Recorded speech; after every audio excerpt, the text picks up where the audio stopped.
Hola, en este video vamos a introducir a los conceptos y algunas partes del Código Sísmico de Costa Rica que se utiliza para poder estimar lo que se llama la demanda sísmica, ¿verdad? O lo que se llama la pseudofuerza estática provocado por sismos.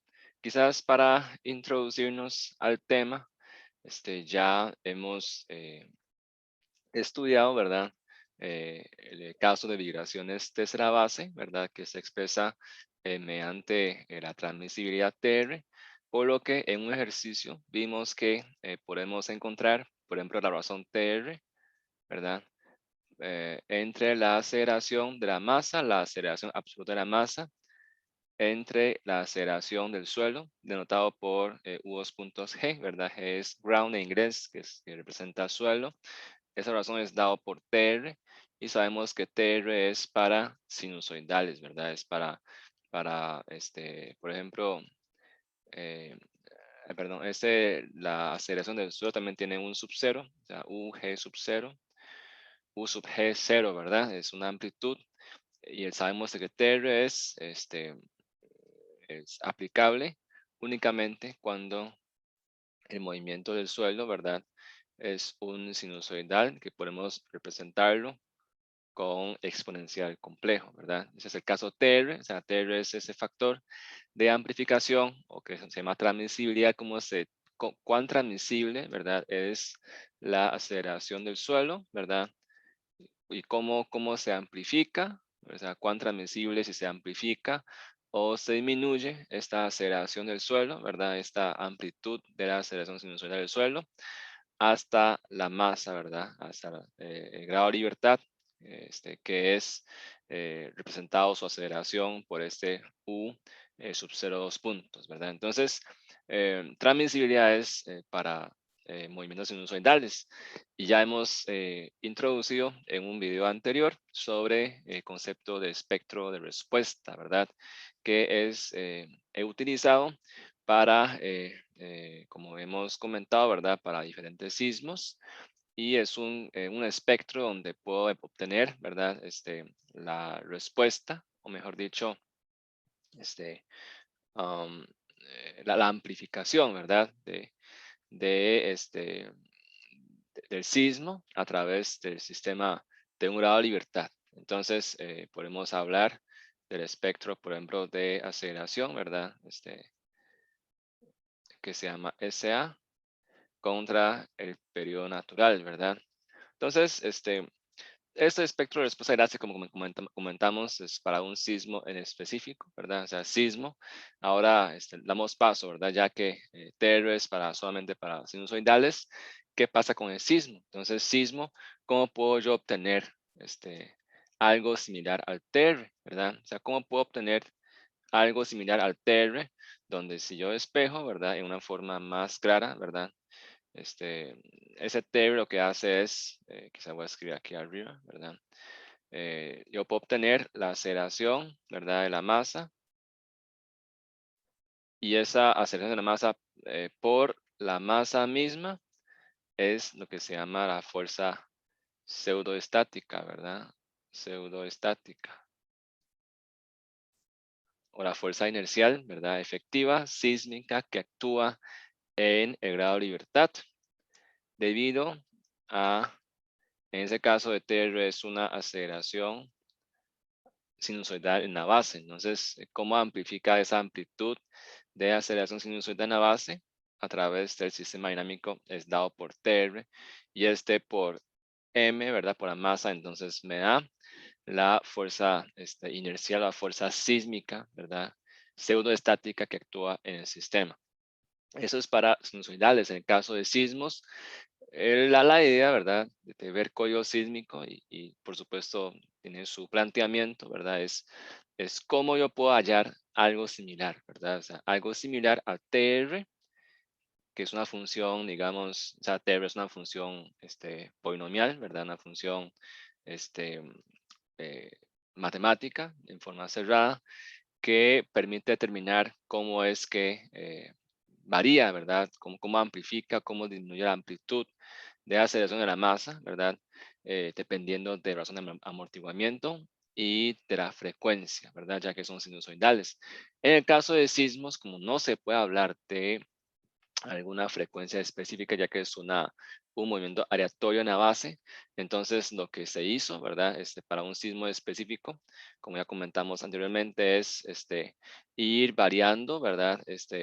A la propiedad intrínseca, que es el periodo natural del sistema de un grado de libertad, y voy obteniendo, ¿verdad? Diferentes respuestas, eh, respuestas en el tiempo y escojo el máximo, ¿verdad?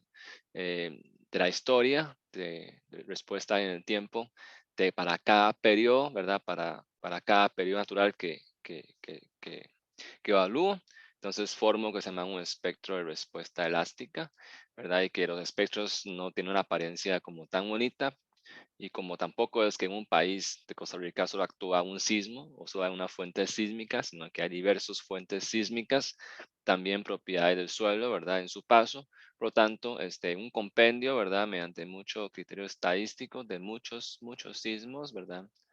Escalados a la misma magnitud, podemos obtener lo que se llama un espectro de diseño, ¿verdad? Un espectro de diseño que tiene más o menos esta forma, donde SA, ¿verdad? Que comentamos anteriormente, es lo que se llama aceleración espectral, ¿verdad? Es lo que se llama aceleración espectral,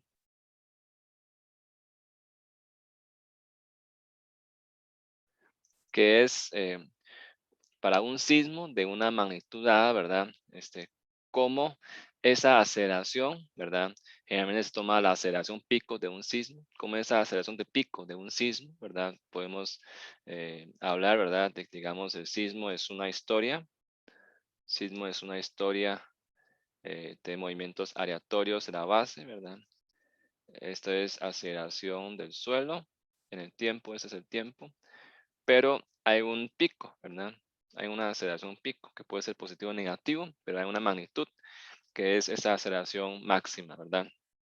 Que experimentó el suelo durante un sismo dado. Entonces, este SA lo que denota es cómo amplifica esta aceleración pico, ¿verdad? Del suelo en un sismo dado, por ejemplo, ¿verdad? En un sismo dado es este rojo, ¿verdad? Con la variación de diferentes periodos, ¿verdad? Que se puede dar en las obras civiles. Entonces, este compendio, ¿verdad? Que es ese espectro elástica de diseño, es el negro, que es una envolvente de todos los espectros, ¿verdad? Es cuál es esa amplificación, o sea, cómo se amplifica esta aceleración pico, ¿verdad? Por supuesto, tenemos que hablar de una aceleración pico efectiva de diseño para cada zona geográfica del país, pero lo que denota este SA, ¿verdad? Tiene un sentido totalmente similar o totalmente, o sea, corresponde, mejor dicho, a la función de TR, ¿verdad? Nada más que TR es para sinusoidales, este SA o aceleración espectral, ¿verdad? Es para un sismo dado, ¿verdad? Si es un espectro de respuesta elástica para un sismo, o si fuera un espectro de diseño, sería para condición de diseño. Entonces, ¿qué es lo que tenemos en Código Sísmico de Costa Rica? Una serie de definiciones, ¿verdad? Que nos permite encontrar este SA. Por supuesto, no se llama SA en el código sísmico, sino toma en cuenta otros factores, que nos permite entonces, teniendo la aceleración pico efectiva ahora del suelo, ¿verdad? También le puedo llamar UGO dos puntos, nada más que ahora en casos sísmicos no es un sinusoidal. Teniendo esa aceleración pico efectiva, ¿verdad? Multiplicado por SA y después multiplicado por la masa, ¿verdad? Del sistema de un grado de libertad, puedo obtener esta fuerza pseudoestática. Entonces, a nivel conceptual, ¿verdad? Y su analogía con lo que hemos visto, denominado como transmisibilidad, nada más que ahora estamos trabajando con movimientos aleatorios sísmicos, ¿verdad? Sísmicos de la base. Por supuesto, no puedo usar el mismo TR, sino que entonces debo usar otras técnicas, ¿verdad? Como otros conceptos como espectro de respuesta elástica o espectro de diseño, dependiendo si es un sismo o si es para condición de diseño, ¿verdad? Pero al fin y al cabo, lo que me da es un factor que amplifica la aceleración de la base y que multiplicado esta sería la aceleración, ¿verdad? Que experimenta grado de libertad, que multiplicado por la masa me daría esa fuerza inercial sísmica, o mejor dicho, la fuerza pseudoestática de diseño. Ok, entonces, esa es una breve introducción, ¿verdad? Sobre la analogía entre lo que vamos a ver en código sísmico con lo que ya hemos comentado y estudiado sobre transmisibilidad, que es específicamente para movimientos sinusoidales en la base. Entonces, ahora damos paso, ¿verdad?, a leer diferentes apartados del código sísmico y vamos a, al final, retomar esa ecuación e interpretar, ¿verdad?, la correspondencia entre diferentes variables, ¿verdad? Y conceptos que usa el código sísmico con lo que está aquí escrito, ¿verdad? Como el concepto de espectro de respuesta elástica. ¿Ok? Entonces, código sísmico de Costa Rica, ¿verdad? Es donde un documento técnico donde atan todas las normativas técnicas de acatamiento obligatorio, ¿verdad? Por ley para el diseño de edificaciones en Costa Rica. Entonces, tiene muchos capítulos, también hay capítulos dedicados al diseño sísmico, o mejor dicho, sismo resistente, para diferentes materiales como concreto, mampostería, ¿verdad? Acero, madera, etcétera, ¿verdad? Vamos a enfocarnos básicamente en los primeros capítulos y en algunos apartados específicos donde va orientados a la estimación de lo que se llama la demanda sísmica. Demanda sísmica es como similar a la economía, ¿verdad? Es algo que exige, algo que pide, ¿verdad? Hay una solicitación sísmica al edificio y que el edificio entonces debe estar bien diseñado para tener esa oferta o la capacidad de responder ante esas demandas, ¿verdad? Entonces, Código Sísmico de Costa Rica, vamos a omitir partes introductorias y algunas cuestiones filosóficas, conceptuales. Vamos a ir directo a lo que nos interesa, ¿verdad? Para calcular esa pseudo fuerza estática que nos interesa mucho, ¿verdad? Para el diseño o análisis de sistemas estructurales ante sismo. Entonces, capítulo 1, filosofía de objetivos, no vamos a estudiar, ¿verdad? El capítulo 2, en donde vamos a empezar, que se llama demanda sísmica, como comentaba, ¿verdad? Entonces, ¿cómo es que yo puedo estimar la demanda sísmica en Costa Rica? Primero, tenemos zonificación sísmica. Costa Rica hay 3 zonas, zona 2, zona 3, zona 4, las 3 son zonas sísmicas. No tenemos zona 1, que zona 1 es zona de nulo actividad sísmica. Eso no existe en Costa Rica, ¿verdad? Todo el territorio nacional está sujeto a sacudidas sísmicas. Entonces, zona sísmica, podemos ver aquí, ¿verdad? En una tabla donde especifica zona, cuál es el número de zona, ¿verdad? De acuerdo al nombre de distrito y cantón. Entonces, eventualmente cuando uno quiere levantar una obra, una edificación en una dirección dada, ¿verdad? En una zona geográfica dada, podemos entonces venir a tabla y revisar cuál es la zona sísmica, ¿verdad? Cuál es su zona sísmica correspondiente. Y aquí al final tenemos un mapa, ¿verdad? Aquí yo creo que aquí hay un mapa, ¿verdad? Vean donde dice zona 2. Zona 2 es esta zona, ¿verdad? Al norte. Zona 3 es toda esta franja desde Limón hasta Valle Central hasta Guanacaste. Y esta zona 4, ¿verdad? Zona 4 es zona de mayor amenaza sísmica o de mayor severidad de amenaza sísmica, ¿verdad? O sea, va de 1, que es zona nulo, ¿verdad? De una amenaza donde no ocurren sismos, a zona 4, que es una zona de mayor amenaza sísmica. ¿Por qué es que zona 4 se concentra en esa parte de Nicoya, Quepos, Golfito, toda esa parte que de hecho, si ustedes escuchan reportes de sismos o noticias, cada rato tiembla, ¿verdad? Porque es una zona de subducción de placa Coco, ¿verdad? Por debajo del Caribe, ¿verdad? Una zona de subducción. Entonces es una zona altamente sísmica, ¿verdad? Y por las estimaciones en estos lugares, ¿verdad? No estoy muy seguro, pero se puede dar sismos de una magnitud mayor a a 7 grados, 7 de escala Richter, ¿verdad? Por supuesto, no es que otras zonas 3, otras zonas 2 o 3 ya no hay tanta amenaza sísmica, ¿verdad? Igual hay muchas fallas locales, hay distintas fallas también identificadas en territorio nacional. Todos ellos pueden traer cierto grado de amenaza sísmica, ¿verdad? Pero por lo menos históricamente, los lugares donde hay mayor amenaza es en esta parte de costa pacífica, ¿verdad? De Costa Rica. Entonces, esta zonificación, como ya comentaba, depende de su cercanía, ¿verdad? Cercanía con diferentes fallas tectónicas o fallas locales que se ubican dentro del territorio nacional. ¿Ok? Entonces, aquí primero tenemos que ubicarnos en la zona, ¿verdad? O sea, cuál es el nivel de amenaza que enfrenta una obra civil de acuerdo a su ubicación geográfica, ¿verdad? Aquí hay un poco más, ¿verdad? Un poco en forma coloreada, ¿verdad? Para que se puedan ver bien.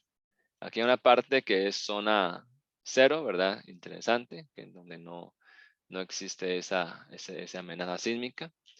Y después, ah, vamos a ver. Entonces, aquí nos devolvemos, ¿verdad? Ese es el mapa que nos ilustra cómo están las zonas, ¿verdad? Cómo es que se, se, se, ¿cómo se llama? Se delimitan, ¿verdad? De acuerdo a su cercanía o lejanía de los fuentes sísmicos. Y además, o sea, ¿qué más puede afectar? O sea, ¿qué más puede afectar el nivel, ¿verdad? De aceleración o sacudida como aceleración del suelo que puede experimentar un sitio? Además de su distancia respecto al epicentro o las fallas sísmicas, el segundo factor es el tipo de suelo, ¿verdad? Si es un suelo blando, puede tener efectos de amplificación sísmica, tal como lo que ha pasado con la Ciudad de México, ¿verdad? Y Distrito Federal de México, que aunque el sismo ocurrió en la costa, de hecho, para comentar este caso, creo que fue en los 80s que ocurrió el terremoto en México, ¿verdad? México hay una parte más alta, ¿verdad? Y en DF de México, digamos, ese distrito federal, ¿verdad? Está sobre un gran asentamiento de sedimento, ¿verdad? Antes era una laguna. Entonces, el terremoto ocurrió en la costa, ¿verdad? No era muy grave, creo que era 6 punto algo, 5 punto algo. Se pueden ver, revisar eso en internet. La onda sísmica, que son cientos de kilómetros para llegar a DF México, ¿verdad? Entonces, la onda viene, ¿verdad? Y digamos, por conocimiento general, la amplitud va disipando conforme viaja a través del suelo, ¿verdad? El suelo también amortigua amplitud, pero resulta que la amplitud, las ondas sísmicas al llegar a ese depósito, ¿verdad?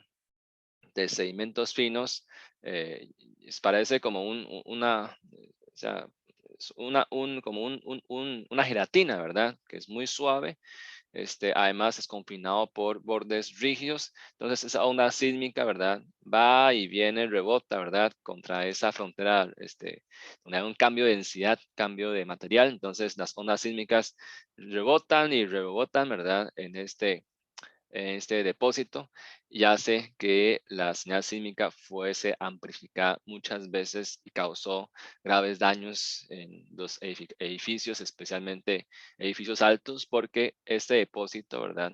Tiene un periodo natural como de entre 1 a 2 segundos, ¿verdad? No soy experto en el tema, pero tiene un periodo más o menos largo, correspondiente aproximadamente a los edificios de unos 10, 12 pisos, ¿verdad? Que por efecto de resonancia, ¿verdad? Entraron en resonancia con los edificios altos. En ese entonces provocaron el colapso de muchos grandes edificios y por supuesto un catástrofe, ¿verdad? Para Ciudad México.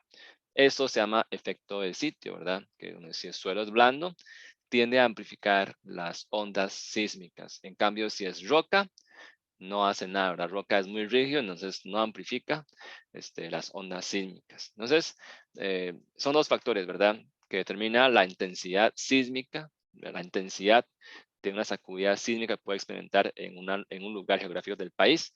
Primero es su distancia respecto a los epicentros, ¿verdad? A las fuentes sísmicos. Segundo es condición de sitio. Entonces, en código sísmico clasifica sitios de cimentación, ¿verdad? En 4 tipos de suelos. Tipo S1, que es roca o suelo rígido, ¿verdad? Denso, con propiedades semejantes a la roca. S2, ¿verdad? Es suelo con condiciones predominantes de medianamente denso a denso, ¿verdad? O de medianamente rígido a rígido.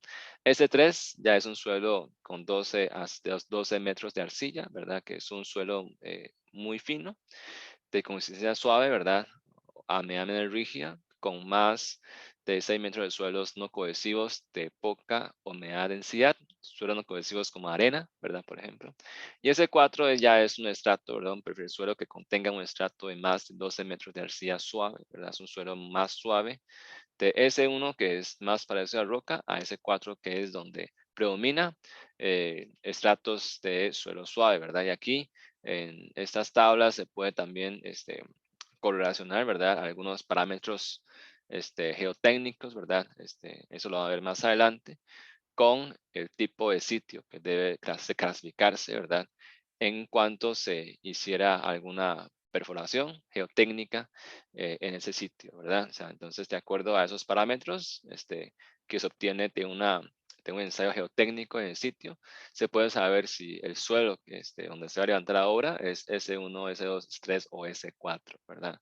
Entonces, de acuerdo al tipo de suelo, también la zona sísmica, ¿verdad? Que hay tabla, también hay mapa. Entonces, podemos ir aquí, entonces, a la tabla que nos define lo que se llama aceleración pico efectiva de diseño.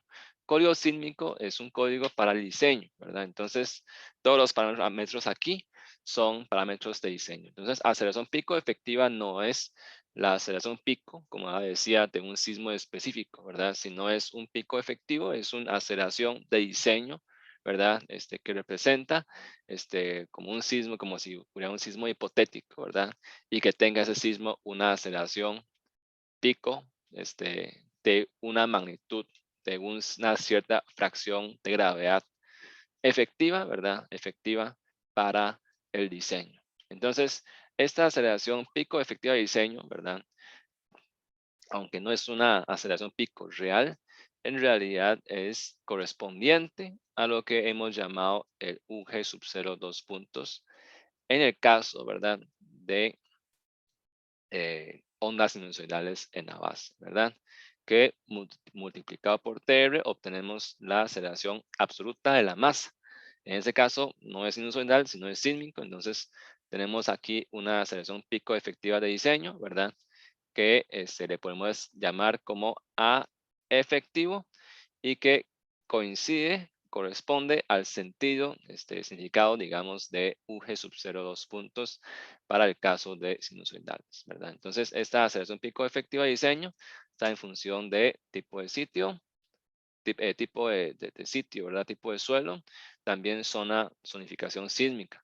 Vean que zona 2, ¿verdad? Que menor, amenaza sísmica, tiene un factor poco menor, y la aceleración pico efectiva, ¿verdad? Que esa aceleración pico efectiva es una fracción de la gravedad, ¿verdad? Una fracción de la gravedad, digamos en zona 2, ¿verdad? Si fuera suelo S1 sería 0.2G, esa aceleración efectiva de diseño, ¿verdad? Esa aceleración de la base, ¿verdad? Que se usa para diseñar. Si fuera S4, sería 0.34, vean que aumenta conforme el suelo se hace cada vez más blando, ¿verdad? Y si fuera zona 3, zona 4, también la intensidad sísmica aumenta por su cercanía a fuentes sísmicos, pero también efecto de sitio, ¿verdad? Conforme el suelo es más blando, también tiende a amplificar, o sea, más esa aceleración pico efectiva, ¿verdad? Del suelo para el diseño. Quizás con excepción de esa zona 4 donde S3, ¿verdad? 0.44 es el máximo, ¿verdad? Mientras que S4 solo llega a 0.36. Um, esto es interesante, ¿verdad? Porque si no se conociera un suelo con mucho detalle, solo se sabe que si el suelo es arcilloso, como S3 y S4, ambos son referidos a suelos arcillosos, ¿verdad? Si no podría saber con exactitud cuál es el perfil del suelo, digamos, entre ellos dos, si yo me ubicara en zona 4, ¿cuál usarían ustedes? Yo usaría .44, ya que me daría un margen de seguridad mayor, ¿verdad? Ya que puede caer justamente, efectivamente, en zona 4 y S3, suelo arcilloso, ya que no se conoce con exactitud el tipo de estratigrafía del suelo, ¿verdad? Entonces, con tabla 2.3 podemos determinar esa aceleración pico efectiva de diseño a efectivo, que corresponde a ese UG sub 0,2 puntos, que es la amplitud de aceleración de la base en el caso de transmisibilidad, o sea, en el caso de movimientos sinusoidales en la base. En este caso, que es sismos, usamos AF, ¿verdad? Aceleración pico efectiva. Luego, tenemos ya determinado, ¿verdad? Ese parámetro del suelo. Más adelante, ¿verdad? Entonces, podemos ir, quizás podemos ir primero a capítulo 5, donde ya nos define cuál es, cómo se llama, el coeficiente sísmico, ¿verdad? Entonces, el coeficiente sísmico, que es capítulo 5, ¿verdad? Nos dice, de hecho, ese coeficiente sísmico es un coeficiente, ¿verdad? Muy similar a lo que llamamos el FAT, ¿verdad? O el TR, ¿verdad? Mejor dicho, el TR, que es un factor, un coeficiente que amplifica, ¿verdad? Efecto de sismo. Por supuesto, aquí el C ya toma en cuenta esa aceleración, ¿verdad? De la base. Pero aquí, ¿verdad? Todo esto aquí, como la aceleración pico efectiva, esta en fracción de G, ¿verdad? Es una fracción de la gravedad. Y después los demás son factores adimensionales. El coeficiente sísmico C sigue siendo un coeficiente adimensional, ¿verdad? Entonces, ¿qué hace el coeficiente C? Entonces, vean que agarra, ¿verdad? Agarra la aceleración pico efectiva de diseño en la base de la estructura, ¿verdad? Expresada como una fracción de la aceleración de la gravedad. Entonces, esta aceleración pico efectiva es como esa aceleración de la base, ¿verdad? Después multiplicado por factor de importancia I, ¿verdad? Factor de importancia de la edificación, que se puede decir que como si fuera un factor de seguridad. Si es un edificio más importante, le añado un poco más de factor. Si fuera edificio normal, es 1. Y si fuera edificio donde su daño no puede, no es significativo, entonces puedo reducir más bien el factor, ¿verdad? Menor que 1, para que me sea más económico, ¿verdad? Por ejemplo, para bodegas o algunas estructuras donde agrícolas, por ejemplo, que no tienen importancia, digamos que no implica pérdidas de vida humana, ¿verdad? Ya que ese es el principal objetivo del código sísmico, es salvaguardar vida humana. Ese es factor de importancia, ahora vamos a ver, ¿verdad? Y después tenemos el factor espectrodinámico, el FET, que es una función de la zona sísmica, del sitio de cimentación y también de la utilidad global asignada al sistema. El tema de utilidad vamos a comentar ahorita más adelante, aunque en ese curso vamos a enfocarnos en estructuras elásticas, no vamos a lidiar con estructuras inelásticas, pero el FET, ¿verdad? Vamos a ver el FET, que aquí tenemos muchos gráficos del FET, ¿verdad? Vean que ese es el FET, ¿verdad? Que de hecho ese está graficado en la escala logarítmica, ¿verdad? En escala logarítmica. Si lo graficamos en escala normal, ¿verdad? En escala normal, el FET se vería así, ¿verdad? X es periodo, el FET se vería como algo así. Si se acuerdan cuál es la forma de TR, ¿verdad? Sobre razón de frecuencias, también tiene esta forma, ¿no? Tiene una forma muy similar, ¿verdad? Nada más que esto es basado en espectro de respuesta elástica. O sea, el FET básicamente se obtiene de espectro de respuesta elástica, nada más que es adimensional, ¿verdad? Es normalizado para que sea adimensional, ¿verdad? Pero tiene una forma muy similar, nada más que muy similar que el TR, nada más que ahora es para movimientos sísmicos de la base, ¿verdad? Entonces, vean que este FET, ¿verdad?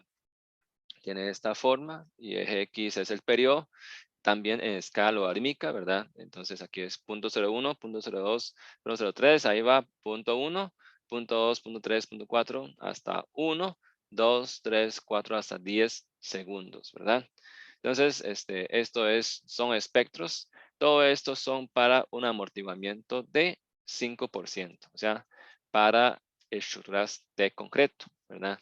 Y vean que aquí abajo nos dice cuál es el sitio, ¿verdad? Es cimentación S1, zona sísmica 2, después está S2, zona sísmica 2, después S2, S3, zona sísmica 2, después S4, zona 2, y después va ahí zona 3, S1, zona 3, S2, zona 3, S4, ¿verdad? Zona 3, S3, y después al final zona 3, S4, y al final zona 4, ¿verdad? Así continuamente.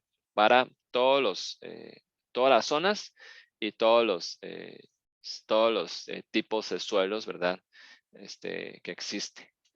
Entonces, ¿qué significa ductilidad? Quizás ductilidad, podemos comentar aquí rápidamente que ductilidad es la capacidad para deformarse la estructura más allá del límite elástico, ¿verdad? Entonces ya ustedes vieron a nivel de un elemento, por ejemplo una barra, ¿verdad? Sujeto a atracción que llega a un punto en que entra influencia, ¿verdad? Si fuera el caso de acero. Entonces este es el efecto, eh, deformación de influencia, ¿verdad? Y ese esfuerzo de influencia. Pero llega un punto en que falla, ¿verdad? Entonces, el punto de falla donde no puede formarse más se le llama deformación última.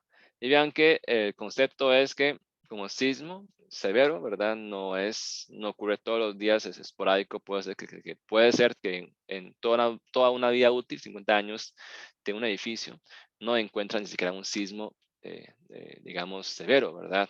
Entonces, la idea es que cuando ocurren sismos extremos, debería yo poder aprovechar, dejar que la estructura se dañe un poco, ¿verdad? O entre en rango inelástico y puedo aprovechar toda esta parte, ¿verdad? Cuando entra en el sistema histerético, puedo aprovechar todo este área, ¿verdad?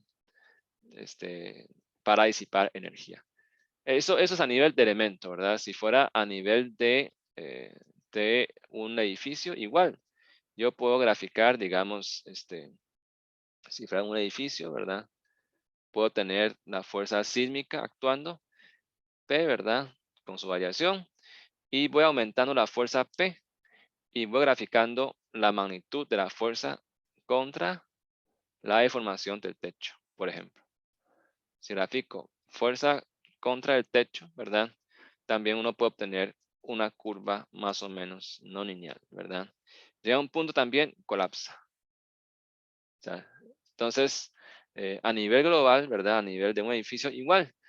Aunque es una curva no lineal, podemos también trazar más o menos como dos rectas, ¿verdad? Que sea equivalente en términos energéticos a esa curva no lineal y definir que para el edificio, cuál es su límite elástico, ¿verdad? O de fluencia, y ese sería su deformación última. Entonces, ¿qué significa ductilidad? Ductilidad es la deformación última que puede llegar un edificio sobre la deformación de fluencia. Entonces, una ductilidad de 6 significa que puede deformarse 6 veces más allá del límite elástico, ¿verdad? 1.5 es que puede formarse solamente 50% más que la deformación de influencia. ¿Para qué es esto? Si yo puedo tener mayor ductilidad, entonces ¿verdad? Puede formarse mucho más allá del rango elástico, ¿verdad?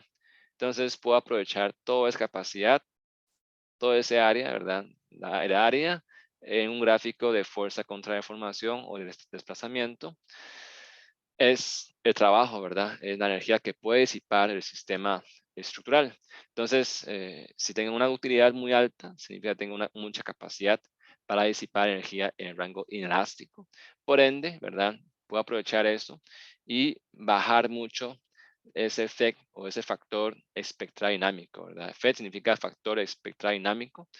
Entonces, yo puedo bajar ese factor espectro dinámico tiene un sentido muy similar al TR, o sea, más bien me va a reducir, me va a bajar, porque yo puedo aprovechar toda esta capacidad inelástica que me hace disipar bastante energía en un sismo, entonces voy a estar en el lado seguro. Mientras tanto, si yo estoy con, por ejemplo, con estructuras poco dúctiles, ¿verdad? Incluso estructuras en voladizo como una torre de agua en voladizo que tiene una ductilidad de 1, ¿verdad? Ya que si fuera una torre de agua, o sea, una torre de agua, aquí está el agua, ¿verdad? Aquí está el agua, aquí está la torre. Es una estructura isostática, isostática, no tiene redundancia, o sea, es isostático. Entonces, eventualmente, si la base, o sea, el empotramiento, que era parte que sufre la menor demanda de momento, ¿verdad? Llega a rango inelástico, ya se puede comprometer toda la integridad y la estabilidad del tanque, ¿verdad? Entonces, por ejemplo, si fuera un tanque de agua que no tiene ninguna redundancia, ¿verdad? No es como un edificio que tiene mucha redundancia estructural, debería entonces mantener el rango elástico con nu igual a 1. Y en ese caso, para todos los suelos, ¿verdad? Ese valor, cuando es el caso elástico, la parte, ¿verdad? Llamamos la meseta, que es esta parte plana, ¿verdad? Es 2.5. O sea, aumenta 2.5 veces, ¿verdad? O sea, el FED máximo que tenemos en código sísmico son 2.5 veces. 2.5 veces. Y dependiendo del tipo de suelo y también zona sísmica, ¿verdad? Este rango, esa plataforma, esa meseta, ¿verdad? Puede abarcar, por ejemplo, en ese caso que es S4 zona 3, vean que empieza casi como punto 12 segundos hasta casi un segundo, ¿verdad? Algunos abarcan más, otros abarcan menos, ¿verdad? Pero esta parte se llama la meseta.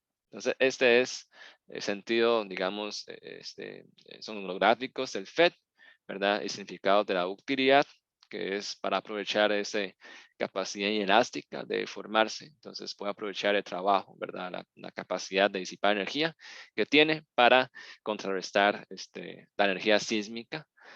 Y vean que el FED, como decía, ¿verdad? Está en función de tipo de suelo, zona sísmica, de amortiguamiento, que en este caso todos son 5%. Depende del periodo natural del edificio, ¿verdad? Que está en GX.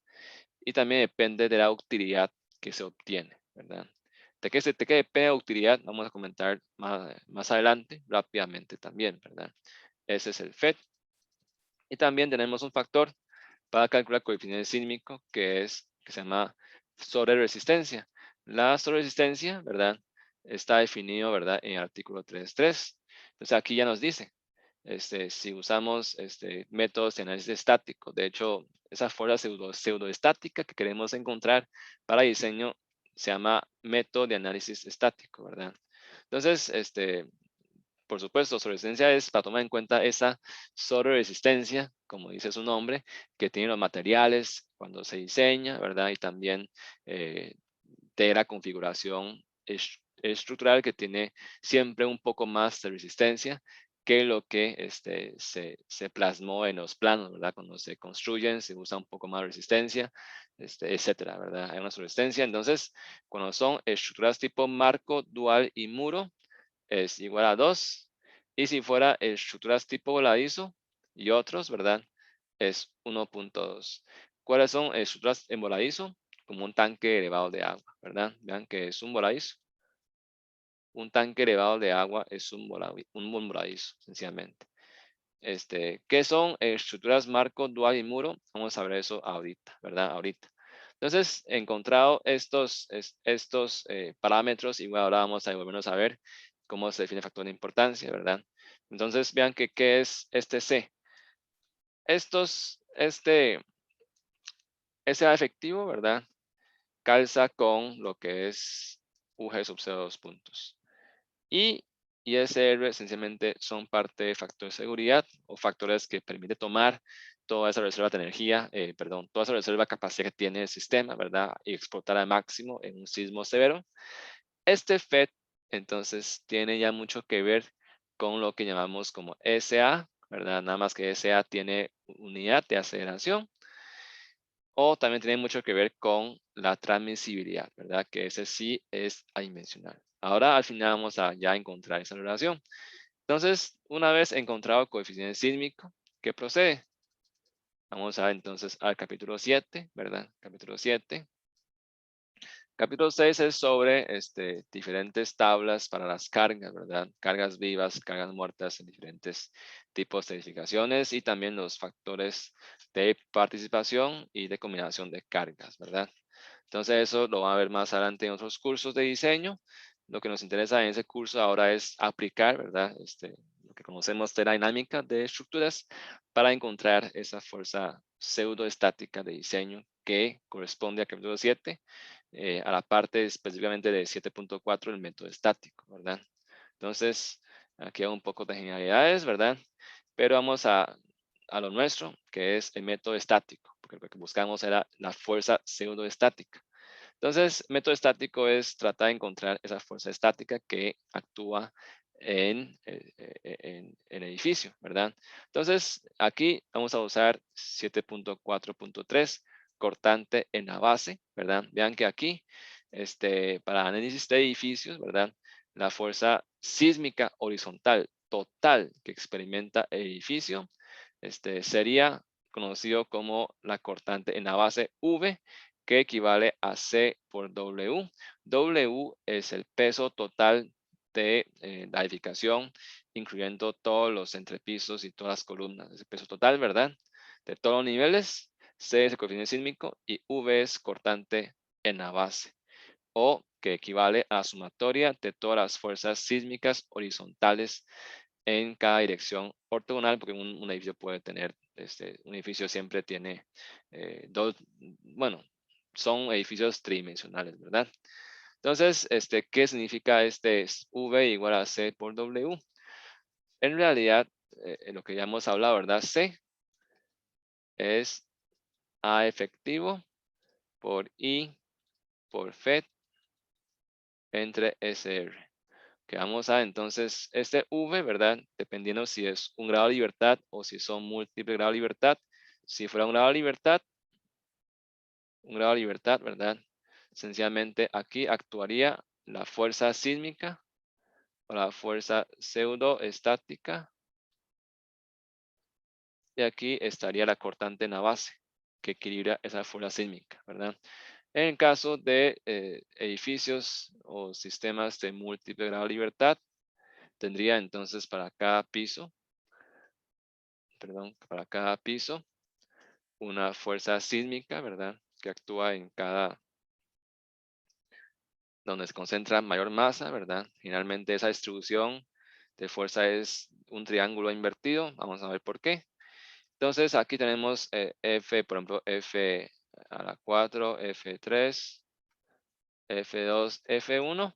Y la sumatoria de todas estas fuerzas equivale a cortante en la base. Entonces, cortante en la base es la sumatoria de todas las fuerzas laterales sísmicas, ¿verdad? Que actúa sea en un sistema de un grado de libertad o de múltiples grados de libertad.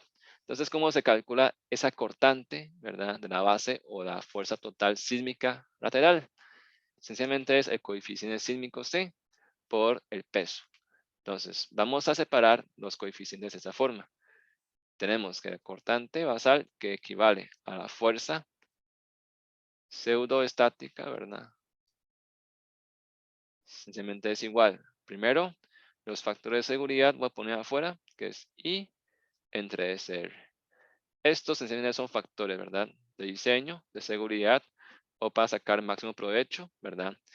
A capacidad, a la tercera capacidad que tienen los sistemas y elementos estructurales. Tengo ahora A efectivo, ¿verdad? Y aquí peso es masa por gravedad. Entonces voy a sacar esta gravedad y voy a acompañar aquí. Luego tengo efecto, ¿verdad? Entonces tengo efecto. ¿Qué falta? El peso.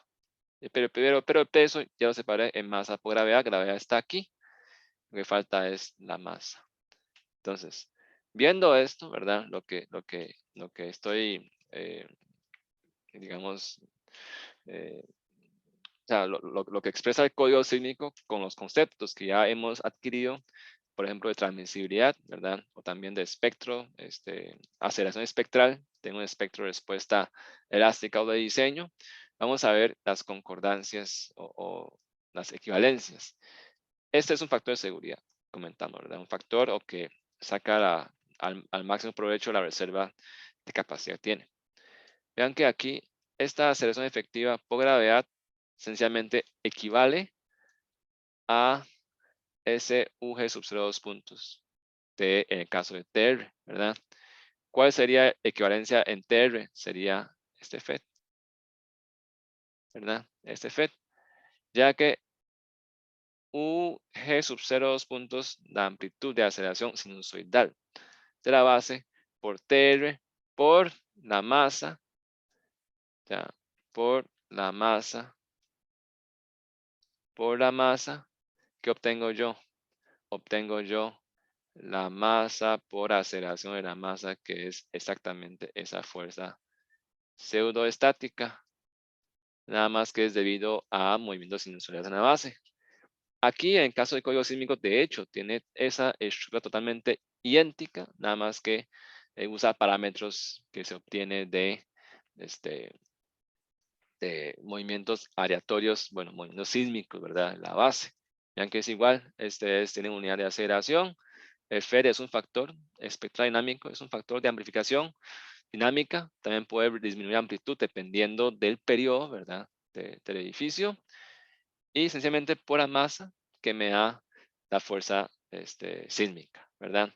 Y sencillamente esta aceleración efectiva por G por FED sencillamente es en términos de un espectro de respuesta a diseño, ¿verdad? Es este SA, ¿verdad? Es el SA. Por supuesto, hay que incluir esos factores de seguridad o factores para sacar al máximo provecho la reserva de capacidad, ¿verdad? Pero específicamente, ¿verdad? Es el espectro, ¿verdad? Aceleración espectral que he multiplicado por la masa, ¿verdad? Por la masa me da la fuerza sísmica o la fuerza pseudoestática. Este es el concepto, ¿verdad? O sea, esa es la base conceptual, la explicación conceptual del significado físico, sentido físico y su analogía, ¿verdad? Con los casos de vibración forzada armónica que ya hemos estudiado previamente, ¿verdad? El tema de vibraciones mecánicas. Entonces, por eso el código sísmico es una aplicación, ¿verdad? Más de dinámica, ¿verdad? Dinámica, específicamente el tema de vibraciones mecánicas, nada más que se expresa en función de parámetros de diseño, ¿verdad? De factores de seguridad o factores para usar la reserva de capacidad estructural y después otros parámetros que tienen que ver con la aceleración del sismo y también con los efectos de amplificación sísmica, ¿verdad? Que experimenta sistemas de un grado de libertad. Pero bueno, aquí tenemos entonces la fuerza cortante basal, ¿verdad? Entonces, si fuera un grado de libertad, sencillamente esa cortante basal es equivalente, es igual a la fuerza pseudoestática que actúa en ese grado de libertad. Si fuera sistemas de múltiple grado de libertad, si fuera una edificación, ese cortante entonces basal, que es la sumatoria de todas las fuerzas de todos los niveles, habrá que repartirlo, ¿verdad? A cada piso. ¿Cómo se reparte? Entonces, la repartición se lo hace mediante esta ecuación, ¿verdad? La distribución de fuerza sísmica por nivel. Entonces, vean que la cortante basal por este término que sigue, ¿verdad? Esa cociente es una fracción, ¿verdad? Que depende de peso de cada nivel y la altura de cada nivel, ¿verdad? Entonces, esto, ¿verdad? Esta ecuación es como una ponderación, ¿verdad? Una ponderación que se hace, ¿verdad? A la fuerza sísmica que experimenta cada piso, dependiendo de el peso que tiene cada piso y su distancia h, ¿verdad? O sea, su distancia h hasta hasta la base, ¿verdad? Entonces se puede ver este, eh, este H como una palanca, ¿verdad? Como si fuera un momento, y ese peso es como si fuera un peso, ¿verdad? Un peso. Entonces se llama es una ponderación, ¿verdad? En términos estadísticos, eh, de la fuerza cortante basal y su distribución, ¿verdad? En cada nivel correspondiente. Sencillamente, esta ecuación es una, ¿cómo se llama esto? Es en función de momento, ¿verdad? De momento del peso de cada piso respecto a la base. Entonces se distribuyen las fuerzas y ya se puede encontrar este momento, cortante, etcétera, ¿verdad? Al final también nos da, de hecho, unas ruedas de dedo, ¿verdad? Para estimar los periodos naturales, ¿verdad? Dependiendo de número de pisos que tengan ese edificio para diferentes tipos de configuración estructural, ¿verdad? Marcos, muros o duales. Ahora entonces devolvemos a capítulo 5, donde nos hace falta aún definir algunas cuestiones nada más. Y para concluir el tema, ¿verdad? Al menos la parte conceptual, ¿verdad? Que se usa en código sísmico, aún nos falta definir un poco sobre qué tipo de configuración estructural, ¿verdad? Marco dual muro moradizo, ¿verdad? También un poco sobre factor de importancia y un poco sobre ductilidad. Entonces, esto está en capítulo 4, si no me equivoco, ¿verdad? Entonces, este capítulo 4, ¿verdad? Nos habla de algunos requisitos, ¿verdad? Y definiciones de tipos de sistemas estructurales. Tipo marco, básicamente es una edificación compuesto únicamente por ejemplo, lo que está dibujado aquí, vigas y columnas, únicamente, ¿verdad? Pueden ver que algunos parqueos, ¿verdad? Es un edificio tipo marco. Los tipos marcos son más flexibles, ¿verdad? Tiende a tener más deformación. Se usa poco en Costa Rica, ¿verdad? De hecho. Tipo dual es un edificio donde comparten tanto vigas y columnas, o sea, hay vigas y columnas, pero también hay muros. Ese es el tipo de edificio creo que más común en Costa Rica, ¿verdad? Porque muros, por su gran rigidez debido a que tiene mucho momento de inercia, ¿verdad? Entonces tiende a tomar casi toda la fuerza sísmica y basando en el principio de resortes en paralelo, ¿verdad? Entonces va a tomar la mayor carga sísmica y también son los primeros en presentar daños, ¿verdad? Y rigidizan mucho el edificio, logrando que tengan menores daños secundarios en caso de enfrentar sismos moderados, ¿verdad? O también severos. Entonces, tipo dual es un edificio donde comparten tanto muros, ¿verdad? Como vigas y columnas, es el tipo dual. Y edificio tipo muro, claro, ¿verdad? Es un edificio donde solo hay muros, ¿verdad? No hay muros. ¿Ok? Voladizo son como lo que yo comentaba, ¿verdad? Tiene un extremo empotrado y otro extremo libre, ¿verdad? Como tanque de agua en voladizo, que ya he mostrado anteriormente. Entonces, esto es un poco sobre el tipo de estructuras. Y después sobre utilidad, ¿verdad? Entonces aquí vean que para diferentes tipos de edificios, ¿verdad? El código exige, ¿verdad? Cuál es la utilidad que yo puedo usar cuando yo determino el factor espectral dinámico, FED, ¿verdad? Por ejemplo, si fuera marco A que cumple con regularidad, ¿verdad? Que es un edificio regular o que tenga ductilidad local óptima, es decir, todos los elementos son detallados, ¿verdad? Con todos los requisitos de utilidad, entonces puedo usar 6. En caso contrario, ¿verdad? Si hay ductilidad local moderada, de que quizás no se puede lograr de todo, ¿verdad? La mejor calidad o que cumpla todos los requisitos de ductilidad, entonces sería 3, ¿verdad?